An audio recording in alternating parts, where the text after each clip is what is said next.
বন দপ্তরের জমিতে নির্মীয়মান অবৈধ রিসোর্ট ভেঙে গুড়িয়ে দিল বন দপ্তর। আলিপুরদুয়ার জেলার চিলাপাতা পর্যটক কেন্দ্র লাগোয়া দক্ষিণ মেন্দাবাড়ি বানিয়া নদী সংলগ্ন এলাকায় বন দপ্তরের জমি অবৈধভাবে দখল করে তৈরি হয়েছিল বিশাল রিসোর্ট।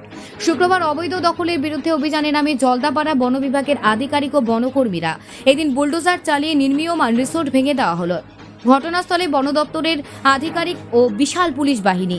এ বিষয়ে জলদাপাড়া বন বিভাগের অতিরিক্ত বন্যপ্রাণ আধিকারিক নবজিৎ দে জানান, রিসোর্টটি নির্মীয়মান ছিল। আমাদের সমীক্ষায় দেখা যায় নির্মীয়মান রিসোর্টের জমির অধিকাংশটাই বন দপ্তরের অধীন, ফলে এদিন তা ভেঙে ফেলা হয়।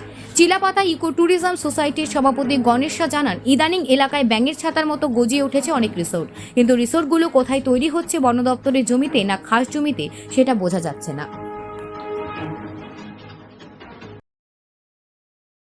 এই অভিযান কেন প্রয়োজন পড়ল?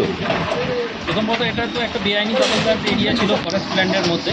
জায়গাটা চিলাপাতা রেঞ্জ এবং বানিয়া 5 কম্পার্টমেন্টের অংশ। তা এখানে এর আগে মার্চ মাসে আমাদের ডিএফও অফিস থেকে একটা চিঠি করা হয়েছিল ল্যান্ড ডিপার্টমেন্টকে যে এটা সার্ভে করার জন্য।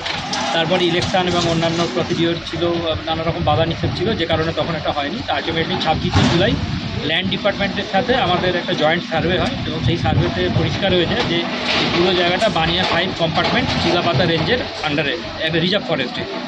তো তারপরে আমরা 31শে জুলাই আমরা ওটা রিপোর্ট, ফাইনাল রিপোর্ট হাতে পাই ম্যাপ সহ, এবং সেই ম্যাপ বরাবর আমরা আমাদের যে মানে পিলার, ফরেস্টের যে বাউন্ডারি পিলার, সেগুলো আমরা লাগিয়ে দিই এবং আজকে আমরা এই যে এনক্রোচমেন্ট যেটা ছিল একটা ইলিগাল স্ট্রাকচার, সেটাকে আমরা আজকে ভেঙে দিই।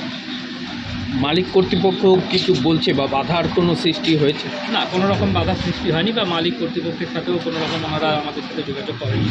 এনাদেরকে আগে আমরা বলেছিলাম বারবার যে কনস্ট্রাকশন বন্ধ রাখতে এবং ফার্দার কনস্ট্রাকশন যাতে না করা হয় যতদিন না সার্ভেটা হচ্ছে। তো ওনারা আমাদের কথা সেটা কর্ণপাত করেননি, তো যে কারণে আজকে আমরা এটা ভেঙে দিতে পারবো।